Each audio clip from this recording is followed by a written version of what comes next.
to the Marketing Matrix. I'm your host, Lisanne Murphy, and today I am joined by Paul Batz. Paul, thank you so much for coming on the show with me today.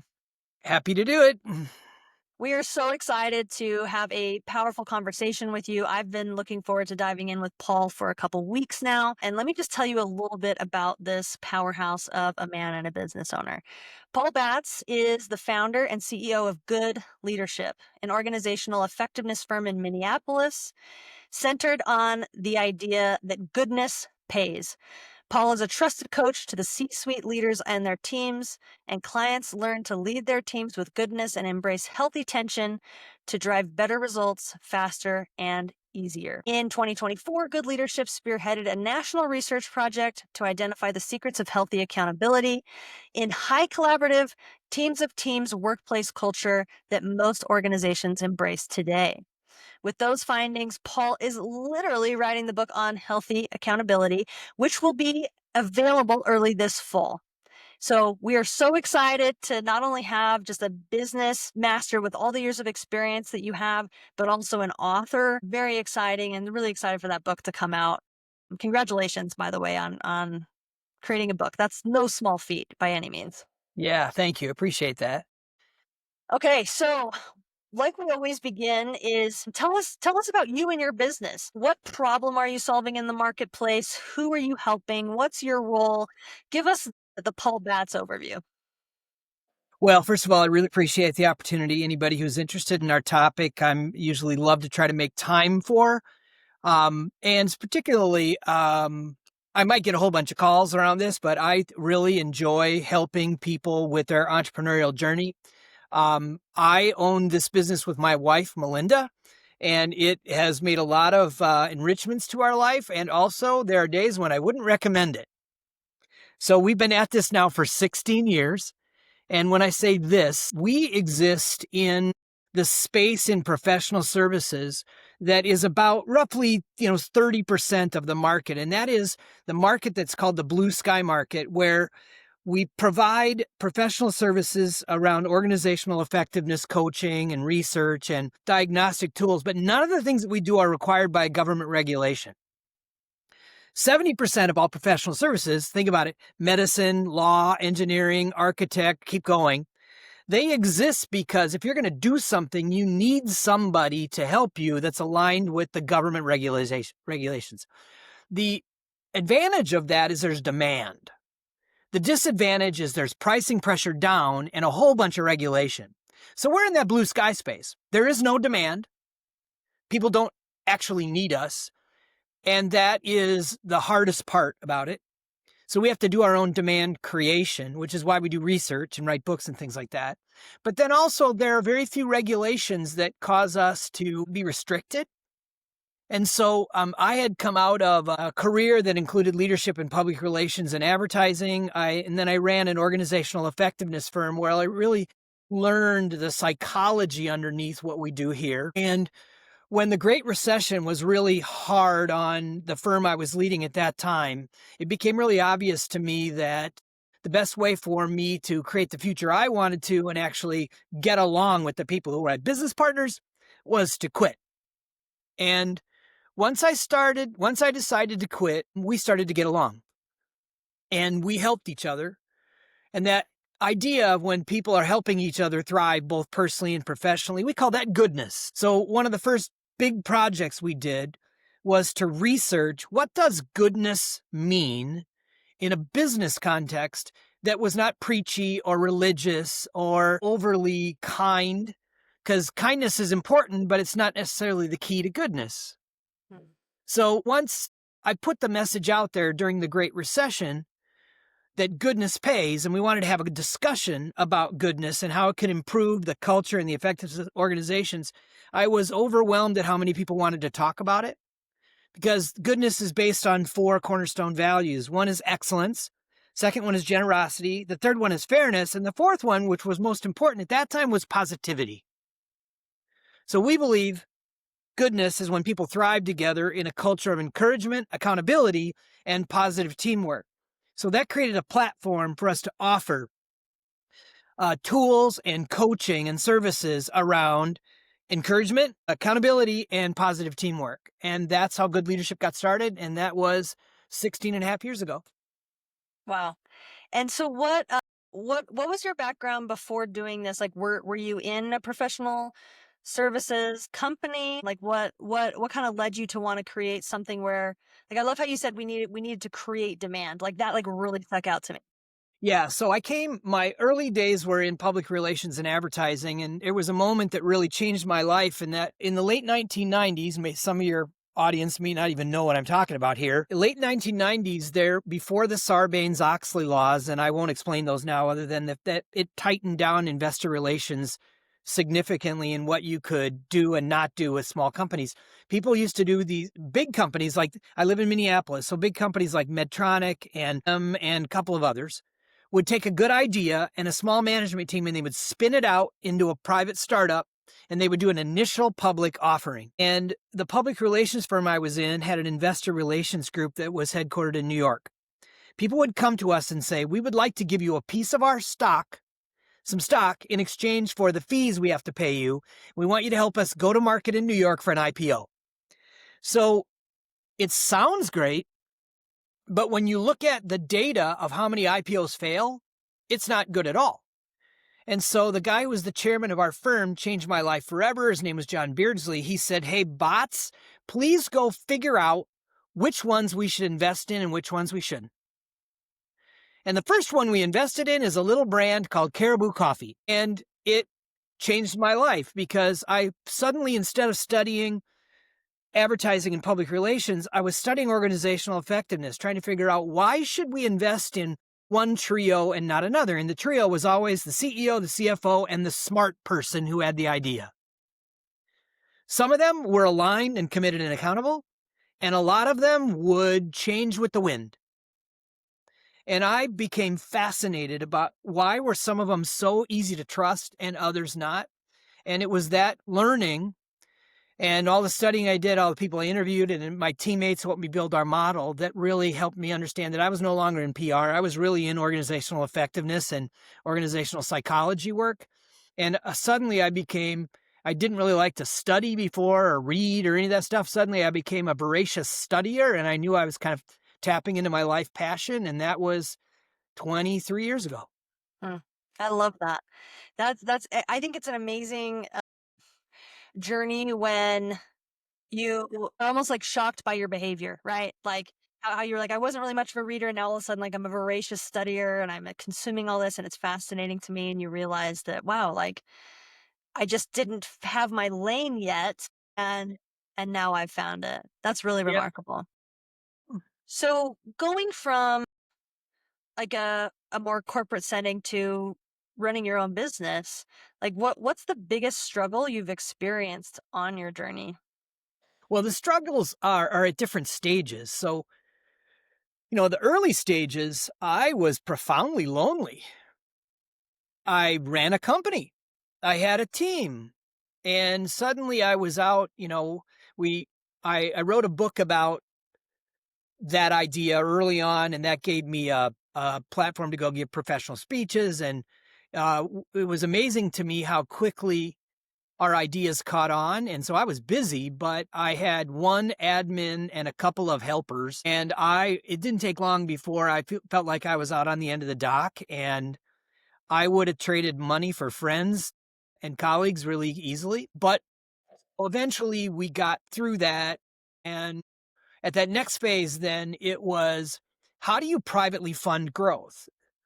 So my wife and I, during the first 10 years we ran the business, we paid for 9 years of private college and moved into a new home and married 2 of our kids off, while we were still using our private savings to fund the growth of our business. And I would say that's still a part of it now. We do very well. We have everything going for us. And we still also have to have the conversation for, how the hell are we going to pay for this?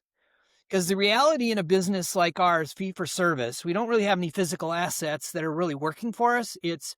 We have to pay the talent today for the growth we expect a year to 18 months from now. So you never actually, if you have high growth aspirations, you never actually catch up.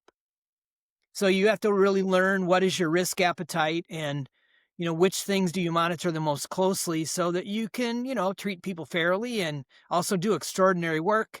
It's easier now in the fact that we have really loyal clients and people who are really interested in what we're doing. And so the project we're going to talk about here in a second, the healthy accountability research, we were able to get 15 different organizations and 17 executives to literally pitch in. They volunteered their time, they gave us access to their organization, and they came with money. They chipped in to make sure we could do this right. And then they all got to take their own piece out of it. And that's something that I couldn't do 12 years ago, but we can do it now. And I love that, right? Which adds like another layer of complexity, right? yeah, and awesome fun and satisfaction when things really go well.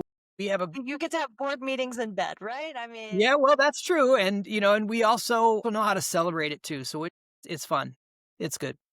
that's phenomenal. I love it. I love how it seems to me like you are an incredibly optimistic and resourceful person in order to find a way to accomplish the end goals of the research and products that you're trying to create. Well, yeah, I don't know how anybody can survive if they're not. I think being an entrepreneur, particularly in the services space, if you don't think about it as a calling, I'm not sure I like your chances. Mm, mm. That's a really good way to put it. I love Hmm. that. Hmm. So let's switch gears. You kind of dropped the hook for it just a second ago, in terms of the work you're doing right now with around accountability. Um, the question I'm going to ask, my guess will lead into that. It might not. But what is your goal you're reaching for currently in your business? Well, I like to say kind of whimsically that as long as we're doing it and working this hard, we ought to be trying to get on the Mount Rushmore of our industry. And so to do that, you have to research and develop something nobody else has, and you got to figure out how to make it a household name. And so the way we got there is that we have roughly 35 clients and about 25 or 30 executive coaches. And eventually you have to decide what's the consistency across all of that that's going to create leverage and also create confidence in both the coaches and the clients. So in talking to people about where their attitudes were about their businesses and societal change from COVID, the one thing everybody was questioning is how are we going to maintain our sense of accountability in this highly collaborative, almost chaotic state of the workforce today? And I'm not talking about the labor force, because the labor force has to go to a place to work, a hospital or a job site or what. If you're a FedEx driver, you don't get to work from home. You got to get in the truck. Yes, but there's this 30% or so, a very vocal 30%, who are now arguing over work from home policies and all the rest of that stuff. And in that discussion, we're giving people lots of access, lots of collaboration, lots of benefits, lots of flexibility with their time, which was costing organizations a lot of money, but they weren't seeing any return on the investment from productivity or an increase in accountability. Matter of fact, they were seeing it go the other way. So they were asking me, what do we got to do different? And the answer is, we didn't know. I read the same books our clients did. And if nothing was working, we had to go out and figure out what actually is working. And so that's when we put that steering team together. And over a period of 15 months, we ended up interviewing, literally hundreds of people to create a survey that 4,800 people in 100 and some companies took. And it really led us down a path to understand why people are so afraid of the concept of accountability. So statistically, 2/3 of the people in the workforce think about accountability as a negative, investigative, and punitive concept. So then the magic here is then figuring out, so that 1/3 that doesn't think about it that way, how do they think about it? And what is it that we need to work on to make the shift from people running away from accountability to people running towards it? We call it seek accountability. But the first thing, it has to be perceived as a healthy concept. So that's what we did. And then in order to make that come alive, you have to write a book. You have to create workbooks for workshops. And we're literally adjusting the proven, the time honored and proven tools that we use when we coach executive teams and leaders themselves, we've got to adjust those to be aligned to that research.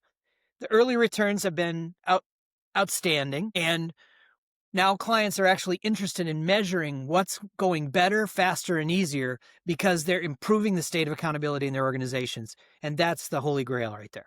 Wow, that's amazing.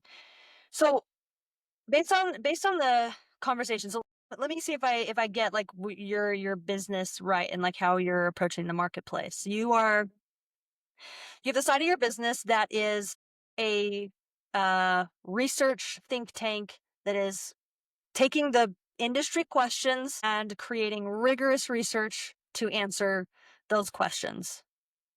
Then from the research, you create a suite of resources that can then be used to help companies.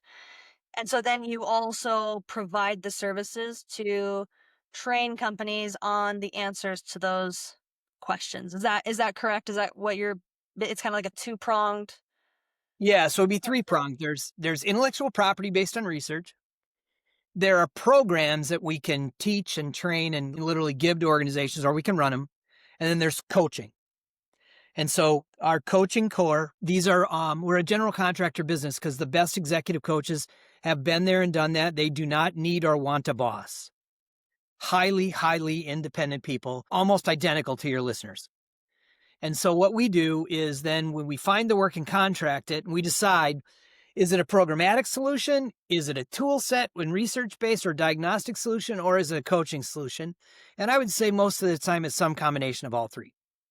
So then we put together a coaching team from our group of a couple of dozen, and we line ourselves up with what the client is willing to articulate as business objectives that they need to do better, faster, and easier.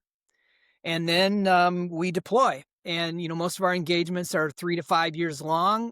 And now, as our business has evolved, we've developed a suite of services that the HR and learning and development group want to put into their organization. So they're keeping us along for a longer time period, which is great for us and I think great for them as well.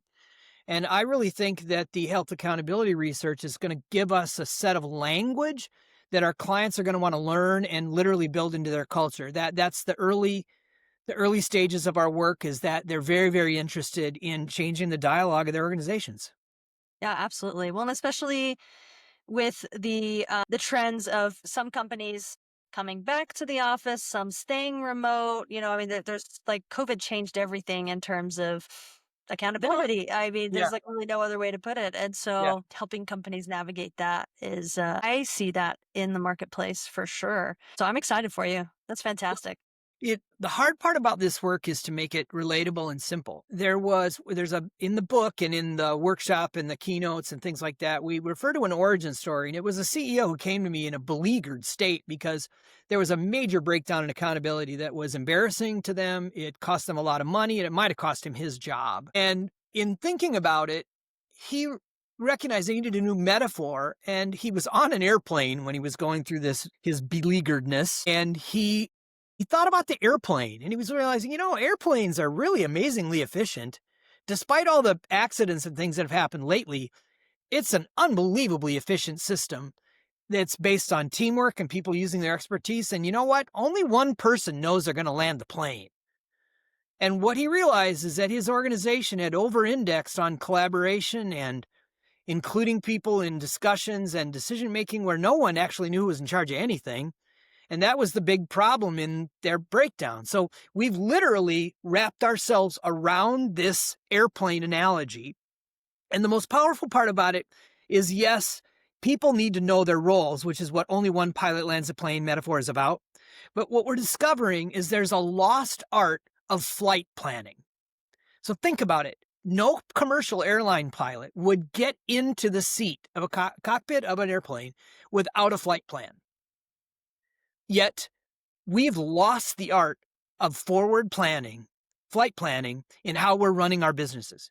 It's the reason why EOS is so powerful. What they do is teach people how to turn your vision into reality. And what they do is they plan it. They make things very clear, and they do what we call inspection cycles. I'm fascinated to learn that At any moment in time, 90% of the flights in the air are actually off track. The wind, the climate, it blows them around. They have waypoints, and they have to check in every once in a while and recalibrate. And the secret to flying an airplane is not lifting it off the ground and landing it. It's keeping it on track. They make hundreds of adjustments in the air so that you land safely on time. It's a powerful Organizations, analogy. they are not doing that. And that's one of the main reasons that they call good leadership and say, we really need to get better at doing this, that, or the other thing. And it's commonplace for people to talk about what needs to be done and when it needs to be done, and then to just move on to the next topic and expect it's all going to happen. Yeah. Yep. I love it. That's such a powerful analogy, and it makes complete sense. Yeah. Okay, so let's switch a little bit to the business side of good leadership. So as you know, as an entrepreneur, leads are the lifeblood of any business. So how are you bringing people into your business currently for them to be able to like apply these good leadership and accountability techniques? Well, it's worth it to create some context. When I was considering starting this, a friend of mine brought me to the EO, the Entrepreneur Organization, at a local meeting in Minneapolis. And I remember the speaker was talking about the odds of succeeding. And that is that only 1 in 10 entrepreneurial businesses will get to $1 million one time. Out of that 1 in 10, only one of those will get to $5 million one time. And so the odds of you having a business that survive, and then one thing they have in common is the businesses that get over 5 million build a team that's not dependent on the founder. So I've been in this work a long time. I'm good at it. I get a lot of calls, but probably enough calls to keep us at around 3 million. So once you get over that, the relationship-based referrals they just don't do it anymore. And so then you have to change all your systems to be lined up with getting the message out farther and wider, making it easy, make it compelling, doing all this, chum the water, set the hook, and figure out how do we get new fish in the boat without me, the founder, doing it. That is by far the biggest thing. And it's the reason why many, many firms, accounting firms, law firms, whatever, sell right around that $5 million mark because they can't figure out how to get over it by themselves. And so, we're right on the edge of that. And we use events, we throw conferences. We have a breakfast series that's been going for 16 years. We've done 114 episodes. And, this is our 7th book on the Good Leadership Press publishing label. And all those things together, they're working. It's hard work. It's the hardest work of what we do is to create a reliable and affordable lead generation engine. Mm. Are there what challenges are you facing currently with the lead generation engines? Because you have a lot of like lead magnets, right? Like you talked about like the breakfast series and conferences and things like that. Because we're not required by law, usually something has to be pretty acute before somebody says, I think I'm going to call you. And so whether or not we like it, it's a problem-based sale. And so when you're talking to people and they don't think they have a problem, you just got to keep the relationship warm because they'll have one. And we have to kind of put the plant in their brains what that problem might be. There's a couple of things that society is doing right now that's creating some problems.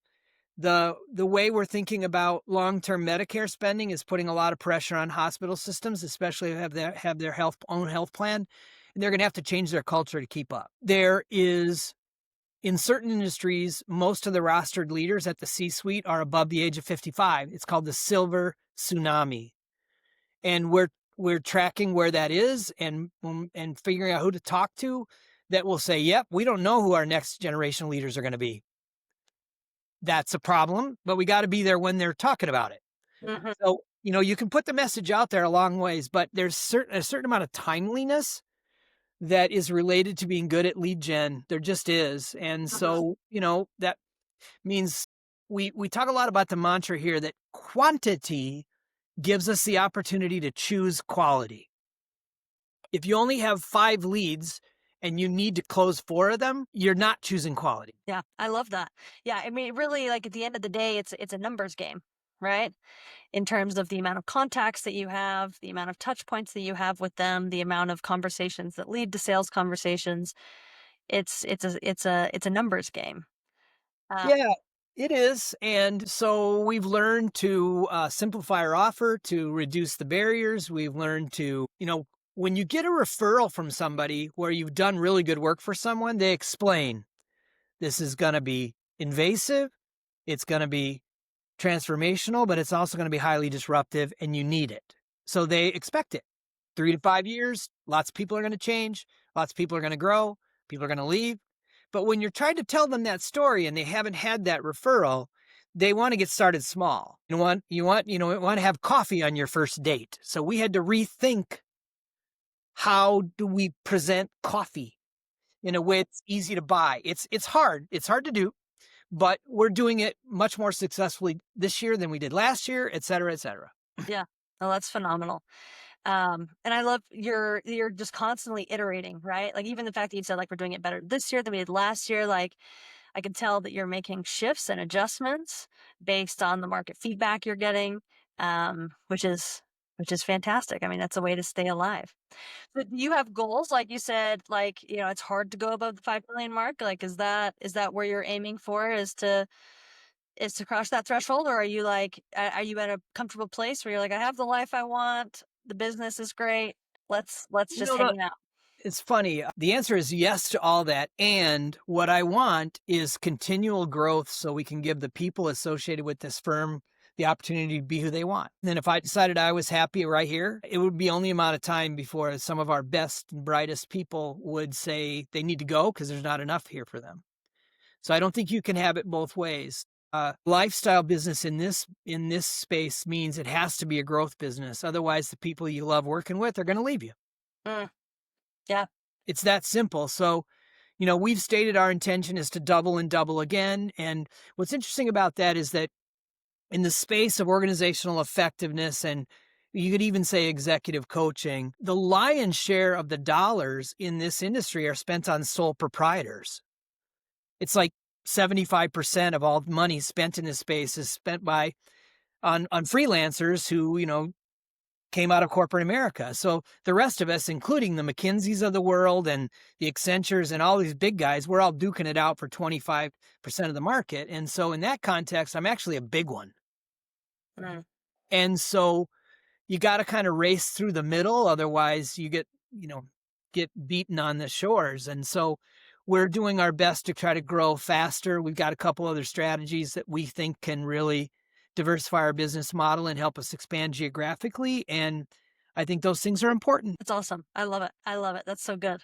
Okay. So I feel our conversation has been so perfect to like lead into the next component. What current industry trends are impacting your business right now? Well, what's fascinating is that the biggest one is probably left the dock already and will never come back.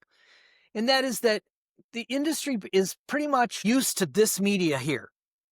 Most of our clients actually prefer a meeting over a Teams call or a Zoom call to in person. So that's changed. We don't need to travel as much, and it changes our scope. It's unlimited. We coach all over the world. We have a couple multinational clients, and they think of this as the way business gets done now. So that's the first thing. It has become an amazingly virtual delivery channel. I don't know that there are some downsides to it, but right now there are more upsides than downsides. And that's been good for most people. Mm-hmm. The second piece is that I don't think AI is going to disrupt our industry all that much. It's making it easier for us to organize information and to certainly making it easier for us to research the struggles and the context of our prospects and our clients. But that's just changing frosting on the cake. Mm-hmm.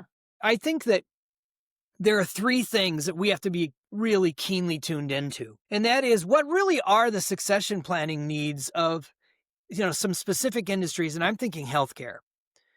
Most of the people in healthcare are saying, oh my God, if I knew it was going to be like this, I probably wouldn't have signed up for it.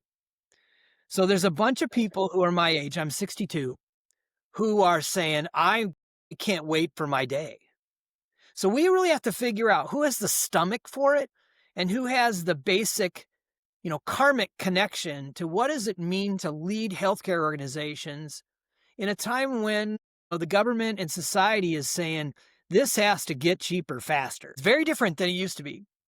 So that's what I think. Also, in the context of studying accountability, the data says that people young and older in their career have the same expectation of themselves, that they want to be accountable.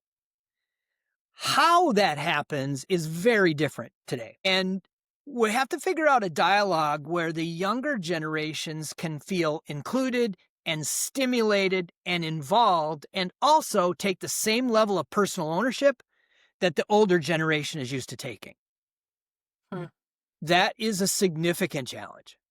And I think I can already tell you that the next iteration of this research will be focused on how do we bring out the best in generations, because they want the same thing. They just want it differently. We Yeah, did not they have figure the different answers sets to of that out. values and intentions. Yeah. Yep, that's exactly right. And then the third thing is that I don't think that the collaboration movement is ever going to go away.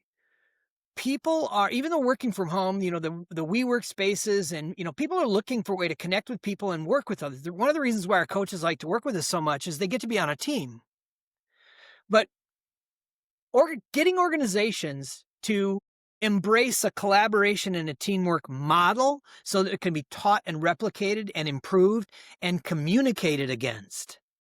What we're learning is that organizations that are struggling with accountability have left every individual team manager or people manager, they've left it to their own volition for how they want to run that team and manage those people.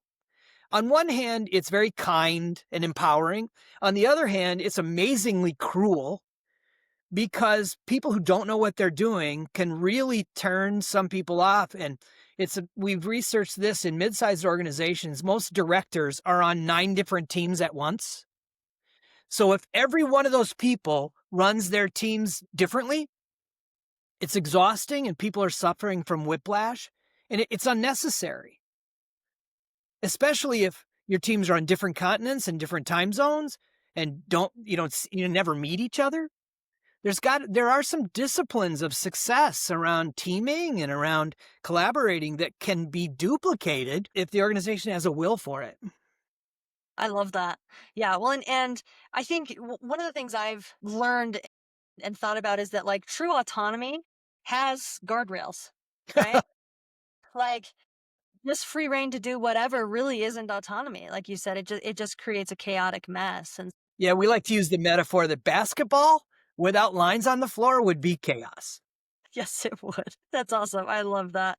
Oh man, this has been such a rich conversation, Paul. I've really, really enjoyed having you on the show and having a clear demonstration of your passion for improving people's lives and doing it on an organizational level so that it can filter down through all the levels and impact everybody that's working. I've learned a lot in terms of approaching entrepreneurship from you from a very smart level. I've loved, like, the things that you've talked about in terms of creating demand and listening to your market and iterating your products. Like, it's just been really exciting for me to listen to you speak about your craft, and I know that the listeners are going to feel the same. So thank you so much for sharing your knowledge and your experience. Well, I have one request, and you can find us at goodleadership.com. There is a preview ebook free of the book that's coming out in September, where we tell the story of the research and the origin story and how we landed on the only one pilot lands the plane metaphor. There have been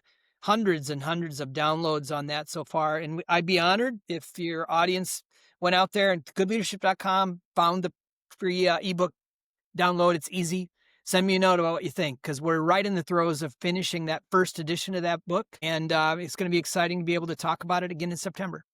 That's perfect. I love it. Will you say the website one more time? And then also, if there's any other way that people can get in contact with you, like if you want to share, like, your LinkedIn thing or your general website, like however you want people to be able to interact with you or your brand. Yeah, well, the trifecta is LinkedIn, Paul Batz, BATZ, and it's email, paul@goodleadership.com. And then the email to go, or the website to go get the book, our website is goodleadership.com, no space. And it's easy to find the Healthy Accountability book. Perfect. Well, again, thank you so much for your time and your expertise and for the resource that people can access. I'm definitely going to go and download my own copy really soon. So, thank you so much for being on the Marketing Matrix today. And I'm looking forward to having everybody listen to it themselves. Yep. Happy summer.